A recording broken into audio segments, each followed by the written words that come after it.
Okay, hello, and welcome to a very special webinar put on by the Kectil Program. It's great to see all of you today. I'm so glad that we have, gosh, over 60 people and maybe more joining us. We want to talk today about something that's really intensely personal. We're just finishing up on our assignment on authentic leadership. And so I decided that today I wanted to take you through my own personal journey for leadership. And actually, I started the Kectil program 8 years ago. I've never given this webinar to anyone at Kectil before.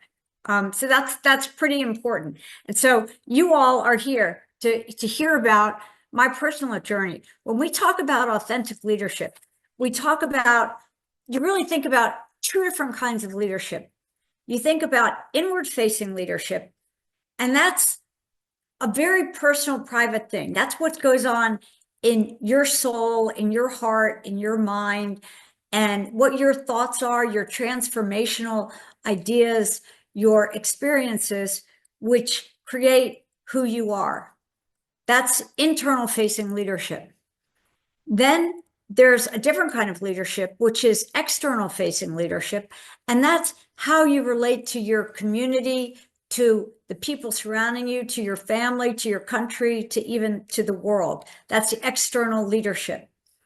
And in many ways, the internal leadership, what happens in your own mind, in your own experiences, in your own thoughts, that's what frames how you act as an external leader. You have to process all these things that are going on internally so that you can get to what you're going to be as an external leader to change the world. Now, wow. So I'm going to spend the next 30, 40 minutes telling you very personal stories about my own life, which I've never done before. And then in 2 weeks, we're going to talk about external facing leadership. And we're going to have a wonderful speaker who is David Petrosin from Armenia. And he's going to talk to us about outward facing leadership and what he's done to change the world around him. But I'm going to talk about something much more personal than that, things that made me who I am. And the reason why I talk about that is to hope that then you can take this introspective journey for yourself and think about, why are you who you are? Why are you who you are? What are the transformational ideas that you've had in your life that have framed who you are now and who you will be in the future? What are the experiences that have been transformational, maybe world shaking for you, which affect and create who you are? Okay, so that's what I'm going to talk about. And this really involves a lot of private, secret thoughts. These are personal experiences. I'm not going to talk today about my successes. I'm not going to talk about awards. I'm not going to talk about, how I did in school. I'm not going to talk about, great things I've done. I mean, you can read my bio. You can get all that. That all speaks for itself. Okay. I'm not going to talk about the good times. I'm going to talk about the bad times. And the reason why I'm going to talk about the bad times is because it's much harder to talk about bad times than good times, right? So that's what I'm going to do today.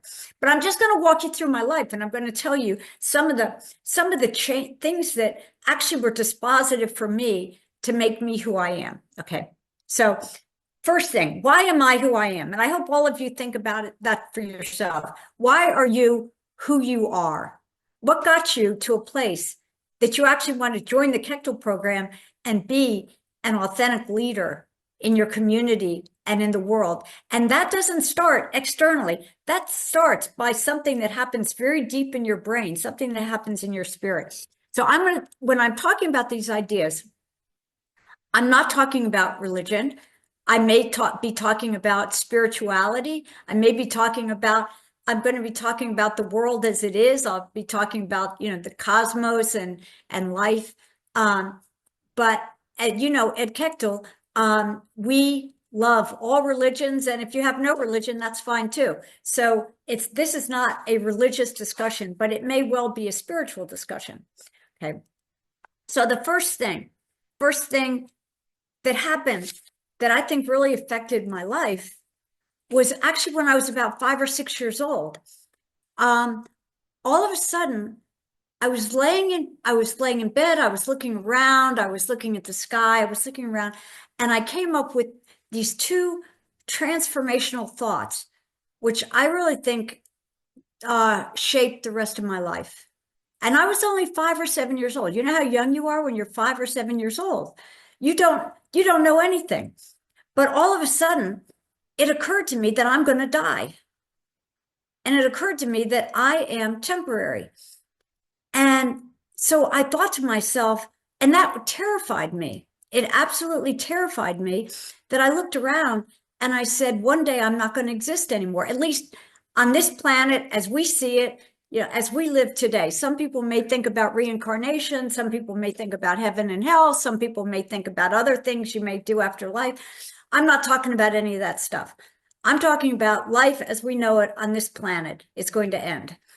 And I had this very deep, very scary transformational feeling about that at a very, very young age, 5 to 7. And I would sit in my bed, or sometimes I like to lay on the grass and I'd look up at the sky and I'd say, oh my gosh, doesn't everybody in the world know that they're about to die? Don't they know that they're temporary? Don't you know that you're temporary? And it was terrifying for a young child. It was terrifying. And I would look around and I would see people just walking around, wasting time, having fun, talking about mindless things, talking about stupid things. And I thought, why are you doing this? Why are you doing this? Don't you know that you're temporary? Don't you know that you're only here for like a short amount of time? And we now know, so that was the first thing. And I'm going to get more into that. But I had this terrifying not feeling, but knowledge, appreciation for the fact that I'm going to die. And you'll see that some of that came into this first assignment that you've been doing on authentic leadership, where we talk about aspects of what it means to understand death. And for some reason, I had that at an incredibly early age. And there was a discussion. Let me see if I've got it in front of me and if I can read it here. Okay, here, and this is a quote from Steve Jobs. And I'm not Steve Jobs, obviously, but Steve Jobs, who created Apple, also had this very intense idea of the fact that he was going to die early on. And he said that's what motivated his whole life. He said, remembering that I'll be dead soon is the most important tool I've ever encountered to make the big choices in my life, because almost everything, all external expectations, all pride, all fear of embarrassment or failure, they just fall away when we know we're going to die. Leaving only what's truly important. Remembering that you're going to die is the best way I know of to avoid the trap of thinking that you have something to lose. Now that's really, really deep. And for a 5 or 7-year-old to all of a sudden be terrified to think, oh my gosh, I'm going to die, that was a transformational thought. And that then rippled through my whole life. And what that meant was that there was not one single day to lose. There was every single day is irreplaceable. Today, you're sitting here today listening to this podcast, but this day, today, what is it? The 23rd of March, 2025. It's never going to happen again. This day is irreplaceable. You will never have this day again. Okay. Tomorrow, which is March 24th, 2025, you're never going to have that day again. It's going to come and it's going to go. And you can't look back and say, I wish I had done this, or I wanted to do this, or I sat around and did nothing, or I complained, or I thought about petty things or anything. You can't think about that, because this day literally is irreplaceable for you. You think about, I used to think about the fact that, and later on in life, okay, if you read these things from physics, you realize that our universe is about 13.7 billion years old, billions in the B's. We've got about 5 billion years left for our universe to keep going forward before it starts contracting. Okay.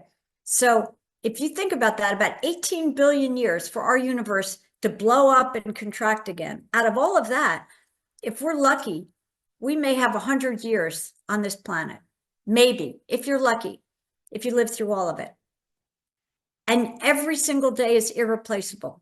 So what are you going to do with that? You know, I was thinking to myself, and I lived with that as like this burning thought inside my mind, starting from when I was about 5 years old, which is a really, really young age to come to this awareness that every day matters, every minute matters, and that we have finite time, and that you're temporary. You are temporary. The world may be somewhat permanent, but you're temporary. That was my first really big thought. Okay. My second really big thought was that space is infinite. The space never ends. And I would lay on the grass and I'd look out at the sky and I'd say, oh my gosh, this sky goes on forever. And if you think at the end of the sky, let's just say you think it ends, there's a brick wall there, and that's the end of the sky. Well, that can't be the end of the sky because there's got to be something behind the brick wall, right? There's got to be something behind it. And if you put another brick wall and you say that's the end of the world, that's the end of space and time and everything else, there's got to be something behind it. So that means that space is infinite. Space never ends. And that idea also just boggled my mind, you know. And then when I got older and I was reading, I love to read physics and I love to read things about cosmology, and going from as small as quantum mechanics all the way up to astrophysics. And I skipped the math because I don't want to do the math, but I like the ideas. And so I read these things, and you read about what Einstein said, that curved space-time is a mathematical model. Curved paths are determined by the geometry of space-time. Law and physics are the same, you know. And so here's Einstein telling you that the world curves in on itself, and it's this like a donut shape that curves in on itself. But that didn't matter to me. I was sitting there thinking, okay, I don't care if the world curves in on itself and there's gravity that causes that. Beyond that, there's still got to be something else. There's still got to be something else. And what's there? You know, what is there? And so it's interesting. AI has developed to such a point now that I went on AI and I asked, is space infinite? To AI. Here I am, how many years later, out of being 5 to 7 years old, now I can ask the question to AI, is space infinite? And guess what the answer is?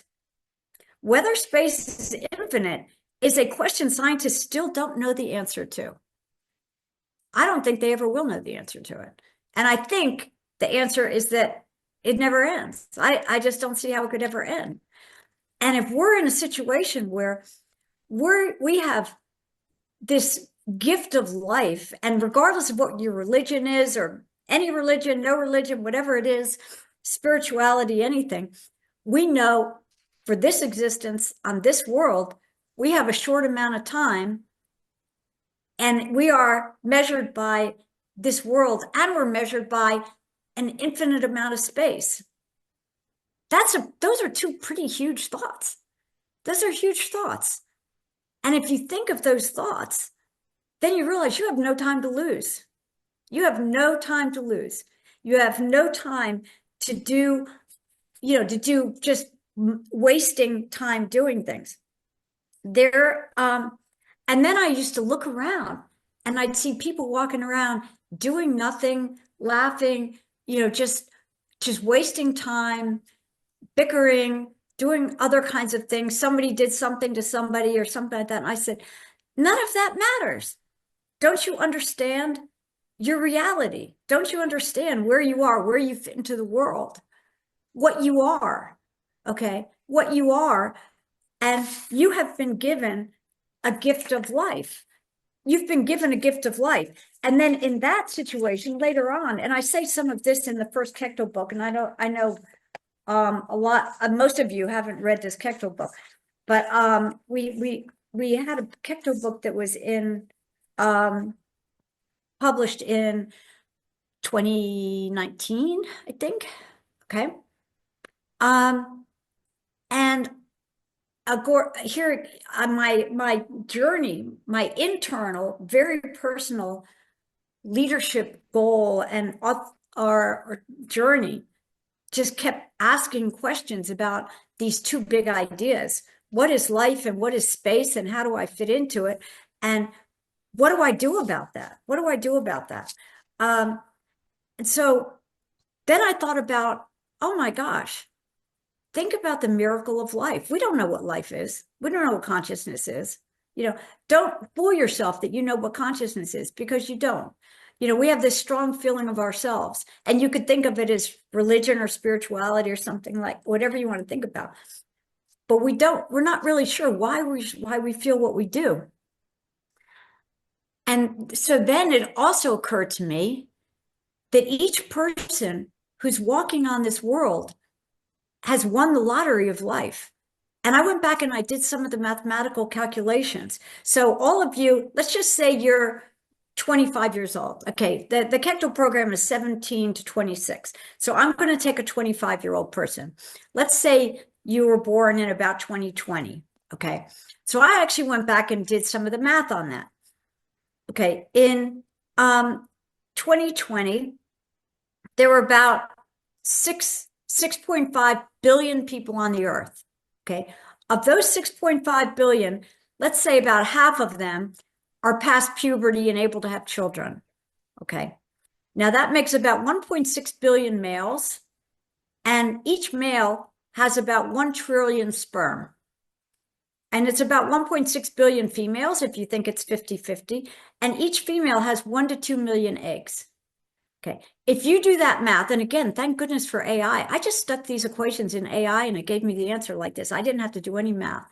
Okay, if you put that into the calculation, you find out that there's about 7 times 10 to the 37 combinations of sperm and egg in 2020 that could create a human being. 7 times 10 to the 37. That's 1 followed by 37 zeros. Okay. So the odds that that 1 sperm and that 1 egg would have come together to create you is about 1 in 10 to the 37th. Okay. Which is 1 followed by 37 zeros. Okay. Think about that for a minute. That means that you are a miracle of life. That means you won the lottery of life. That 1 egg and that 1 sperm came together to make you. And you know what the odds against that was? The odds against that are almost infinity. So you shouldn't be here. You shouldn't be here to experience this maybe 100 years of life that you've been given out of 18 billion years of our universe and maybe infinity out of space. But you made it. You made it. So you made it to, and you are experiencing life for about 100 years. That's amazing. And every one of you, I'm talking about my own personal journey. When I realized what the infinitesimal odds were against me ever being born at all, I thought, oh my gosh, every day when I wake up in the morning, I have 2 thoughts. Okay. One is a celebration of life. I won the lottery of life. I won the 7 times 10 to the 23rd combinations of egg and sperm that were on the planet. And I became a human being for this small amount of time. That's amazing. Okay. And then that's my first the thing. I wake up, I celebrate life. And then the second thing is I remind myself that I am going to die. And there's a there's a Latin saying that's a famous saying, and it says memento mori. Memento mori. It's a Latin word, and it means remember that you will die. Okay. And when you wake up in the morning and you realize, number one, you shouldn't be here to begin with because the odds are so against you being born. And then on top of it, you've got about, if you're lucky, 100 years and then you're going to die. What are you going to do with that? What in the world are you going to do with that? Regardless of, as I said, we honor all religions. Some religions think that you're going to be reincarnated. Some will think you'll go to heaven. Some people have no religion and think it's over at this life. It's regardless of all of that. It's just, I'm talking about this time period in this world. And every single day is irreplaceable. Okay. So what are you doing on this irreplaceable day of March 23rd, 2025, which you will never get again for eternity. You will never get that again. Okay. You will never get it again. You will never get tomorrow again, which is March 24th, 2025. It's not coming back. Okay. Now, examples that I have, like just even 2 weeks ago, I had a former Kectil colleague want to get on the phone with me and said something really, really important they needed to talk to me about. Everything had to talk to me about something super, super important. So I said, okay, I better take this call. So I talked to the person on the phone, and the person said, my aunt is mad at me, and my two cousins one cousin is on my aunt's side and the other cousin is on my side, and my aunt wants me to move out of the house, but my uncle said it might be okay if I stay here for a while, and I don't know, what should I do? I need help or something like that. And I just went, are you kidding me? Are you kidding me? How in the world do you have time for pettiness? Like somebody's mad at you, or somebody's mad, or somebody spreads a rumor, or that's all in the level of pettiness. That's pettiness. And that is a waste of time when all you have is irreplaceable days in a very short life in an infinite world. That you have no time for that. You have no time for that. What do you have time for? You need time for humility, for the fact that it's a tremendous gift that you've been given the right to be born. It's kindness and compassion. And the reason why you have kindness, compassion, and by the way, why you need to celebrate every other person on this planet is because you share something with every person on this planet. And that is that each one of you won the lottery of life out of infinitesimal odds. So you all are winners. So regardless of what color, what nation, what community, what tribe, whether you're male or female, what your religion you are, what you are, you share a bond that you made it. You became alive. You became alive. And so there is no basis to ever look at anybody else and say, you're red or green or purple or blue, or you're this or that, or you come from this country, you come from this country. You should hug that person and say, we made it. We were born. We're alive. We're on this world. We won the lottery of life. And what are we together going to do about it? What are we going to do about it?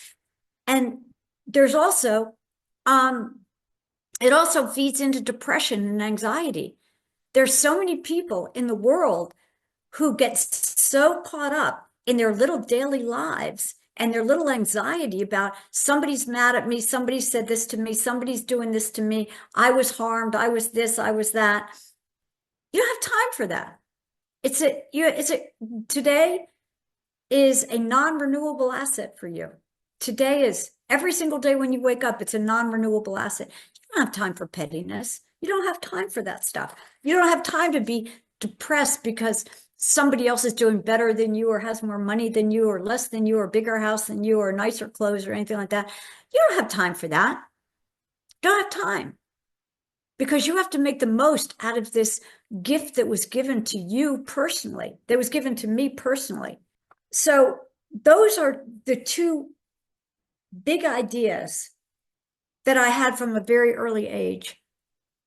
And once you have those, you realize that when you wake up in the morning, you need to go nonstop. You need to get your work, you need to wake up every morning and say, this is a beautiful day that's a gift. And what am I going to do with it? What am I going to do with this day? Right? Now, those two ideas, that I'm going to die, that I'm temporary, that space is infinite, and how in the world do I fit into it? Starting to think about those issues when you're 5 to 7 years old. And those have followed me my whole life. And that's part of why we have the Kectil program. And we'll talk about that in a minute. So, as I said, I'm not going to talk about successes I've had during life, but what I will say is I've worked really, really hard. People don't even imagine how much I do every day. I'm at this point, I'm a lawyer. I work full time, very hard as a lawyer. I run the Kectil program. I do other things. I have, social responsibilities, etc. I am going on and on and on, and I don't take any days off. And people ask why, and I say, because why would I? Why would I? I'm not going to waste 1 second of my time on even being depressed, being anxious, worrying about petty things, worrying about what other people think of me, worried about any of that, because I have a goal, and it's to do as much as I possibly can with this gift of life. Okay. Now, I'm just going to talk about a couple of things that have happened to me, personal things that have happened to me in my life, which are, which you think about, which were kind of experiences that were negative experiences. Everybody has negative experiences. So I want to go through a couple of these so you realize that you're not alone. Because I also hear from youth in the Kectil program, oh my gosh, I lost my job, or oh my gosh, something else happened, or oh my goodness, I failed an assignment, or somebody died, or something like that. All those things are life. They're all going to happen. And you have to keep plodding through it if you're going to get as much out of this gift that you've been given, right? So one, losing a big assignment at work. Okay, I'm a lawyer. I was working on a great big case, and they were deciding which firm to give the next part to. And we were trying really hard to get this part of this work at the law firm. And at the end, a decision was made that this aspect of this project was going to go to a different law firm. Okay. And I was devastated. I was so devastated because I'd worked on this project really hard, and it felt like a personal failure to me that we didn't get it and it went to another law firm. I had to leave work at like noontime. I came home, I cried, I was upset. And of course I was mad at people. I was upset.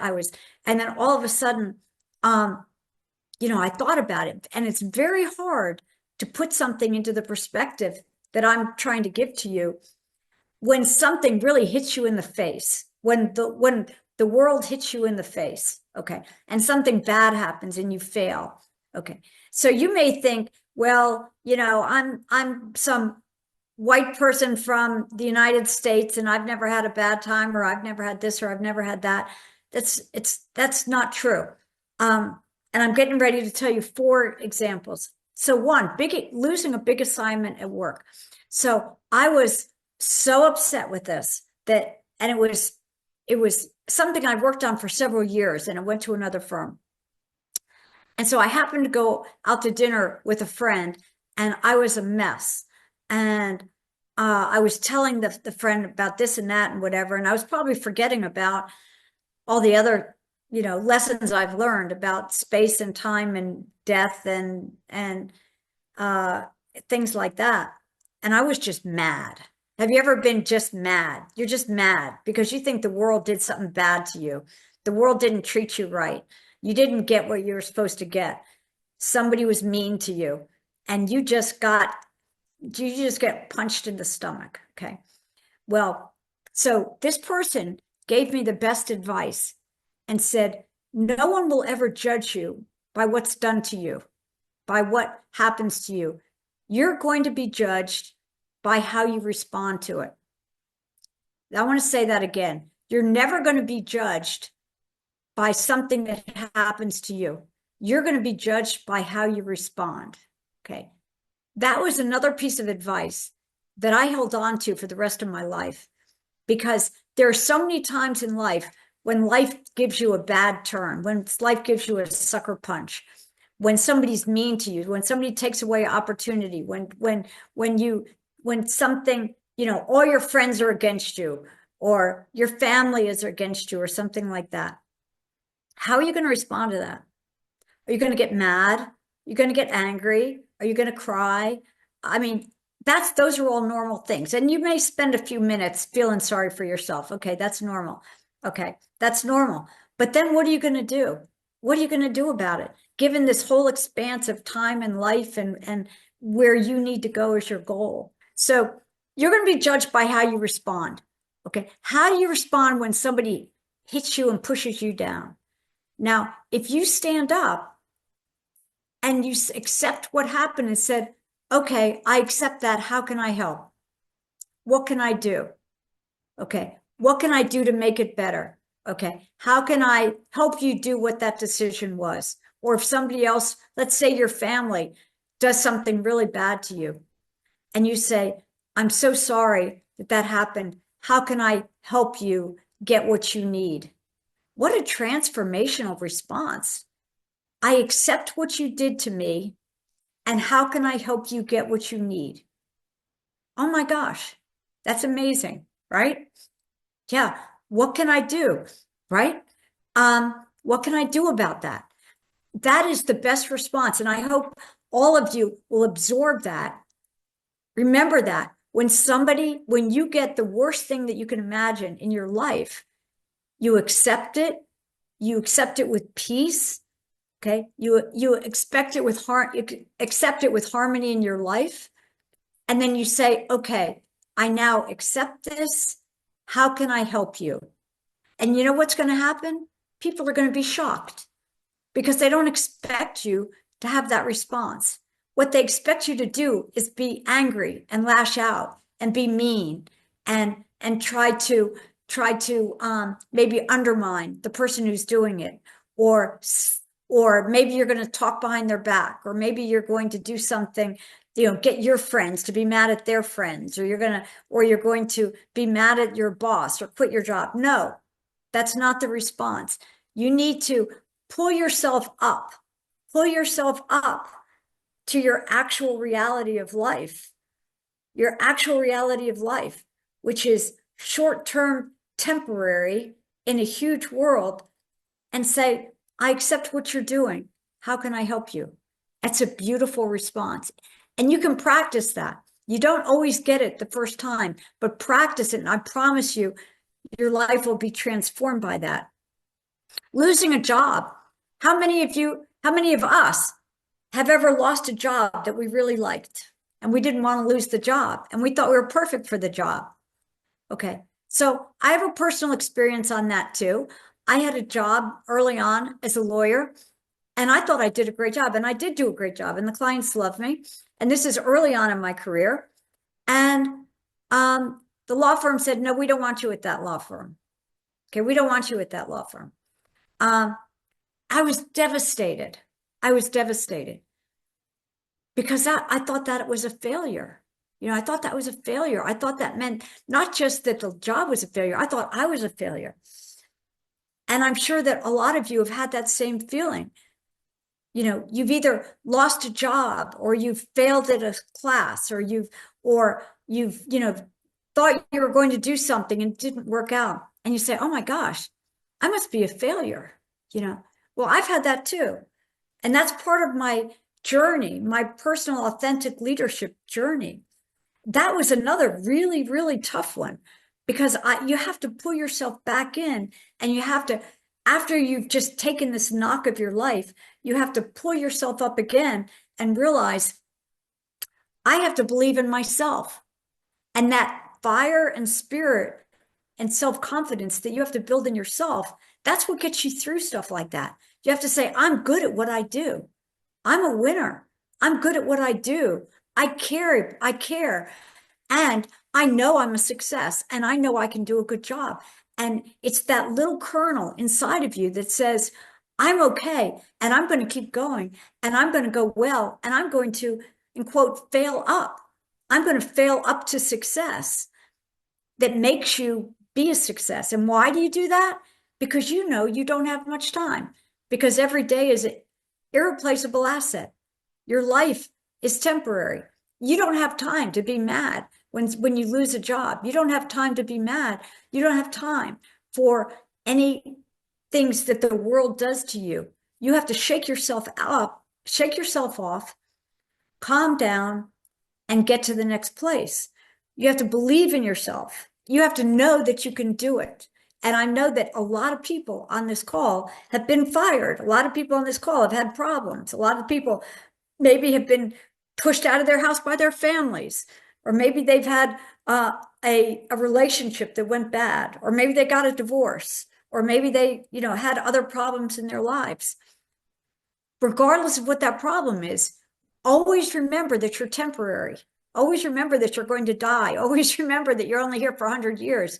That is your saving grace. That's your saving grace. Because the minute you realize that, you're motivated as fast as you can to just get rid of all that negativity, get rid of all the anger, and go out and become a success. And then part of that, of course, is being kind to everyone, even if you don't like them. Be gracious to everyone. Why? Because you never know when people in the world are going to come back, and they may help you or they may be mad at you. Okay. You never know when you need somebody else. So practice being nice to everyone, because one person in that room may be the person who's asked for a recommendation about you and you don't even know it. And maybe you want to get a job and somebody calls somebody who knew you from some way back and said, what do you think about this person? And if you've been nice to them, they'll say, oh, that's a really nice person, or yeah, you should hire that person. Or if it's anything else in life, when you've been nice to people, they remember that. And I've been in business for a long time. I've been a lawyer for 30 or 40 years now. The people who come back to me long after I've worked with them are the people who say that I've done something to help their careers. Okay. And I've helped them. I've either helped them with advice, I've helped them get a job that they need. I've helped them through a tough time. I've been there, I've listened, I've helped. And that's all part of accepting and ask how you can help. So as you go through life, remember that for all your friends, your colleagues, and everyone else, be gracious, be helpful, be happy, and ask them how you can help them do whatever they're doing. It will come back to you in spades and spades and spades. You will always be blessed by helping other people. And even the people who hate you. Let's say you have an enemy. The most fun thing of all is if you know that somebody dislikes you for petty, stupid reasons, and you just go up and say, hi, how are you doing? Are you doing well? And be their friend. They don't know how to respond because they've been mean to you. They've been mean to you, right? And if they've been mean to you, they're expecting you to be mean back to them. But what if you're not? What if you put a smile on your face and you're so not only nice and gracious, but you ask them how you can help them, or you actually just do help them? They go, what? And if you do that a couple times, they'll realize they don't know how to be mean to you anymore because you've been nice in the face of meanness. And that's what understanding what your role in life is, understanding that you're temporary, understanding that you don't have time for pettiness, understanding that you have a goal and none of that stuff can keep you from what you need on your goal. Okay, so then another thing that happened in my life, and I'm not even sure whether I've talked to people at Kectil about this or not, but I'm a breast cancer survivor. I don't know if people know that or not. And I'd say, it was a while ago now. It was, almost 20 years ago. And I looked in the mirror and I saw like a pucker in my skin. I saw that, and I felt around, and I felt that there was a lump there. And I thought, well, that's weird. And I waited about 2 weeks to see if it would go away, and never went away. It was a lump. And so I know the rules. When you feel a lump, you got to go get it checked. So I went to, I went to get the scans, the screens. I got it checked. And within within, I'd say 2 days, I was told that I have breast cancer. And it wasn't the little tiny breast cancer, it was the real deal. And I was going to have to go into surgery and chemo and radiation, and maybe my little 100 years wasn't going to be 100 years. Maybe it was going to be a lot less than that. And maybe I wasn't going to make it, you know. So life also gives you health problems, not just social problems, not just work problems. It gives you health problems. And at that time, I had 2 children. I was divorced. I had sole custody of 2 kids. I was raising them. They depended on me. And here I've got this news that I've got cancer. And my gosh, what am I going to do about it? I'm going to tell my children who depend on me, or am I going to try and keep it a secret as long as I can and get through it, just so it doesn't shake their lives? Because I knew that they depended on me, and if I told them, that would shake their world too. So should I just hide it and do as much as I could? And I went to, when I was going to the oncologist, of course, I was upset, and I was just saying, I don't know what to do. I don't know whether to tell my children. I don't know whether to tell my family. I don't know how to deal with this. And here I am. I've been a success through my whole life. I have all the credentials, all the awards, all the this, all the that. It doesn't help you when you have a health problem. Okay. And so how do you deal with a health problem? And I know that Ahmed is on here. Ahmed, I sent you a picture. I sent you a picture. Can you just share the screen on that picture? Oh, it's in I my bet you mobile. were So yeah, wondering. first I have to take it. Yeah, Evan, hi everyone. Sorry, Sherry. Evan, Mem Sherry, she was sick and she was just under the injection, like blood, and just she said that okay, she'll get pregnant, and that's all because of the commitment that our Kectil founder and executive director she has, and that's because of her love to the colleagues that we have here. So Evan, when we are sick, Evan, till that time that we can breathe, so always we are there for colleagues. We are there to support them. We are there to join any Zoom calls that we have, any webinars. So yes, so I will share it Yeah, in a while. yeah. I'll share it. And I thought to myself when I was going to give this talk today, this webinar, that I didn't think I'd ever shared with the Kectil colleagues that I was a breast cancer survivor. I don't think I'd told anybody. And so I thought, what a wonderful time when we're talking about authentic leadership to talk about my journey through cancer. So I ended up having to take IV infusions of something called adriamycin and cyclophosphamide. I don't know if any of you know what that is. Adriamycin is called the red devil. It's bright red. It looks like bright red, I don't know, juice. And you go to the hospital, and the nurse sits there, and the nurse has an infusion pump and just pushes it in through into your vein. And it's the most toxic drug in the entire world that you can put into your system. It's called the red devil. And it kills every single cell in your body that's reproducing. So it hurts the cancer cells, but it hurts every single good cell in your body that's reproducing. And so I had to go, first of all, I did tell my children. That was great advice. The doctor told me, go back, tell the children as soon as you can, as soon as you can, because you know why? Because you're modeling for your children, for your family, for your friends, what to do in a very difficult situation. And if you're just honest and tell people, okay, there you go, look at that. It's called the red devil, and it goes right into your vein. Okay. Now that was part of my life. I would go into the hospital on Mondays and I would get the red devil put into my veins. I wanted to show you what it looked like so you would know. And the nurse would sit there with that push pump and very slowly inject the most toxic compound that you can get in the world into your body. Okay, we can stop looking, but that's what it looks like, and that's what I wanted to show you. It's called the red devil. Okay. Um, and so I would spend Monday at the hospital, and first I would get a pre-injection, and then I would get that red devil that kills everything. And then after that, when that was finished, then I got a second chemotherapy drug after that because they did a combination approach. So I was at the hospital all day Monday getting the most toxic drugs that are on the market and kicking my bottom. Okay. And so guess what I did on Tuesday? Tuesday morning, I woke up at 7 o'clock.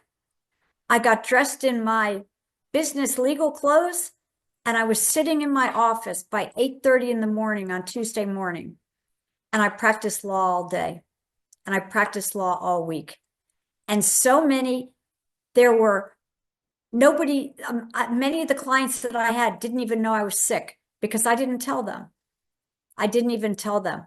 So I was in the hospital on Monday getting massive injections, and I'd wake up in the morning and I'd be sitting at my desk Tuesday morning. Okay, Tuesday morning. And I'd work all week. And then these drugs, they'd hit you. I mean, obviously, they're really, I can attest to you the fact that they are strong drugs. Okay, and they knock you for a loop. And so what would happen is they would kill anything that's dividing.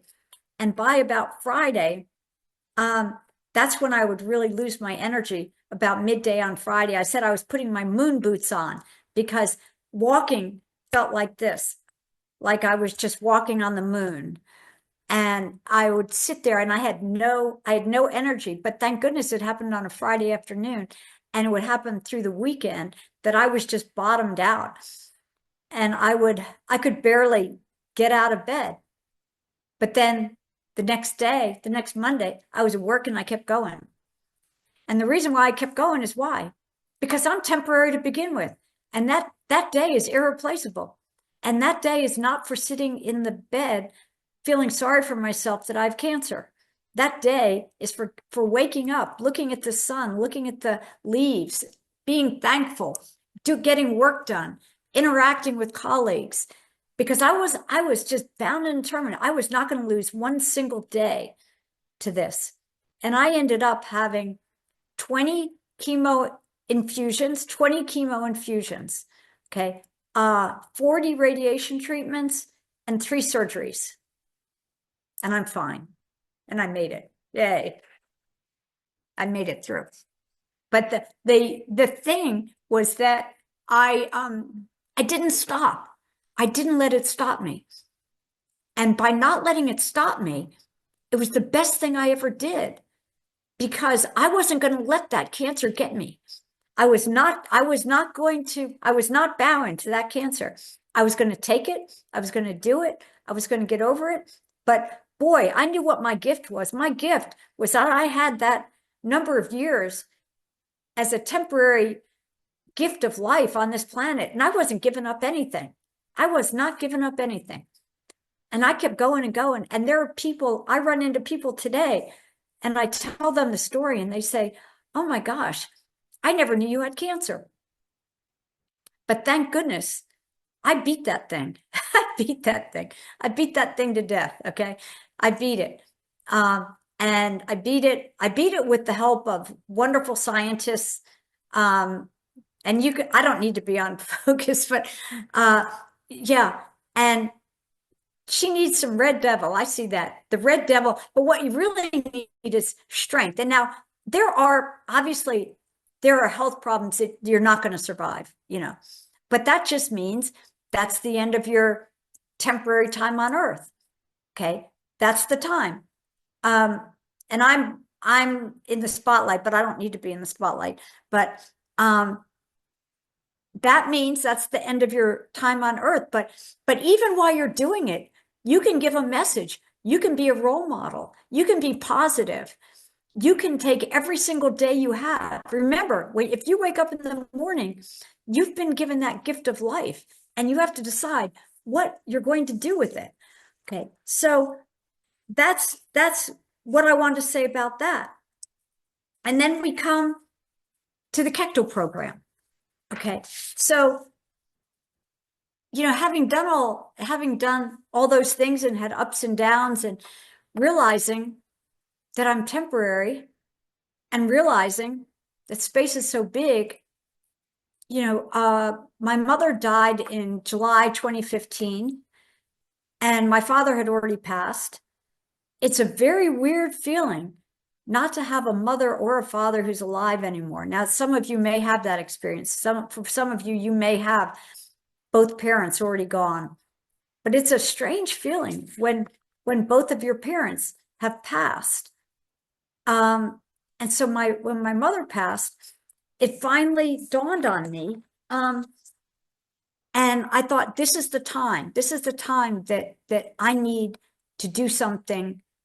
And I need to do something for others and give a present back for this gift of life that I still have, and this gift of getting over cancer, this gift of getting through, hardships, this gift of having successes, accomplishments, for everything negative and positive in my life, but mostly just for the gift of being alive. I need to do something. And that's the Kectil program. That's why you're here. That's why you're here. So what I wanted to do was say, let's bring together so many wonderful, amazing, transformative, talented youth from developing countries, and let's create a program for them so they can change the world. And they can listen to they can do some of the things that we've been talking about, and they can get the internal passion, the fire, the mission that we've been talking about, and you could spread it all over the world, and that's what you are. That's what you are. And that's why you're here today. So when we look at the Kectil 10 points of leadership, you may think those words are trite, okay, you come up with 10 words, they describe leadership. That's great. Whatever. It's not. Every single word on that Kectil 10 points of leadership matters.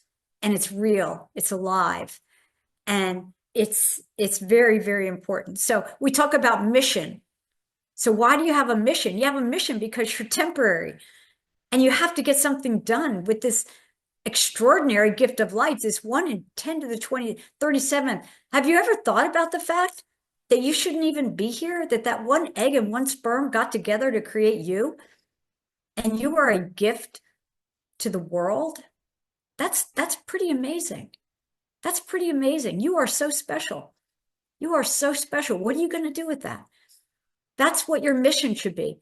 And that's what your passion should be. And you need to have that passion inside you to realize, if I'm only here for a certain amount of time, just like when I had cancer, that cancer was not letting me down. I was at work on Tuesday morning, 8:30 in the morning, all dressed, ready to go, talking to clients.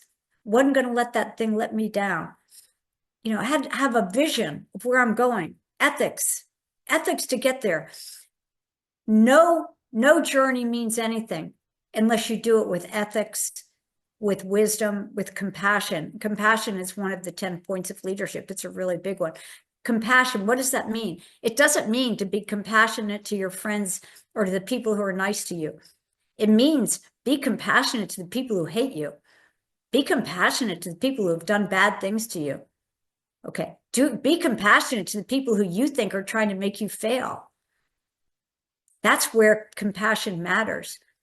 That's where you get to accepting things, and where you accept things and then say, how can I help? And I hope you remember that. Good government is important, because we share this planet with other people who won the lottery of life. We don't have time to sit here and bicker about stupid things in the legislature or with politics. or certainly with corruption. There's not time to be greedy when you know you're a grain of sand on the beach. That's not the time to be greedy. Okay. We need to stamp out corruption. Corruption is like an evil. It's a bacteria. It's a virus that spreads through certain countries and it will kill you. It's terrible. And it doesn't help you in terms of doing the most with this wonderful gift you've been given. So anyway, that's my story. That's what I want to say. That's my personal journey of authentic leadership. I hope you've enjoyed it. Thank you very much, Ma'am Sherry. So thanks everyone for taking time and joining us. I think, Alexandra, do we have the next speaker? Alexandra, are you there? Yes, I'm here. As far as I know, from Gohari, that Sherry is the main speaker today, and that was wonderful to hear her story. It was really inspiring. Thank you. There is no second speaker. The second speaker is going to be on April 13th. Yeah, and that is the speaker for external leadership. My discussion was about internal leadership. It's in your internal story. And so I hope all of you today will think about what I said and think about what are the big ideas, the big transformational ideas that make you who you are. Please think about the fact that you shouldn't have ever been born. The odds were against you being born. And for some reason, that one egg and that one sperm got together to create you. You're here for a reason. You're here for a reason. You don't have time for pettiness. You don't have time for anything. You won. You're a winner already. You won the gift of life for a short period of time. What are you going to do with it? What are you going to do with it? I can't wait to see. So maybe we'll end it at that. Yeah, thank you so much, Ma'am Sherry, and we are really proud of you for all the efforts that you gave and you give for the colleagues and for the youth from around the world. And everyone, my apologies, yes, just about the date, I was misunderstood, that maybe we have also another one. So thank you, it was really like lots of motivations. I believe that it was for everyone, inspiration. So I hope that all the youths and colleagues from around the world, they give their best and they assume that today that we are alive, it's a gift for us and we have to utilize it in the best way that we can to support others. So thank you, Sherry. And Thank you. Alexandra, to you. Thanks a lot. Thanks a lot. It was first time webinar from the Ma'am Sherry. It was really awesome for us to hear her story, to hear her words. I believe that everyone inspired today to do really big differences in their countries, in their communities. And thank you very much for being with us today, our young leaders from around the world. We are doing big differences together. We are change makers.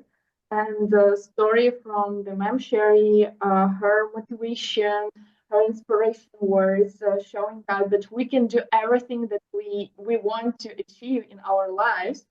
And all challenges that we are facing making us even stronger.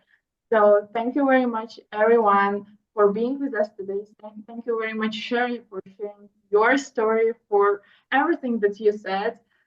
For me, it was first time even hearing, as you said, also that you had such big challenges in your life. And I guess everyone realized that all challenges that we are facing today, it's just small ones if we compare with the challenges that our founder faced during her journey. So yeah, thanks a lot for this incredible webinar today. Thank you. Okay, thank you very much.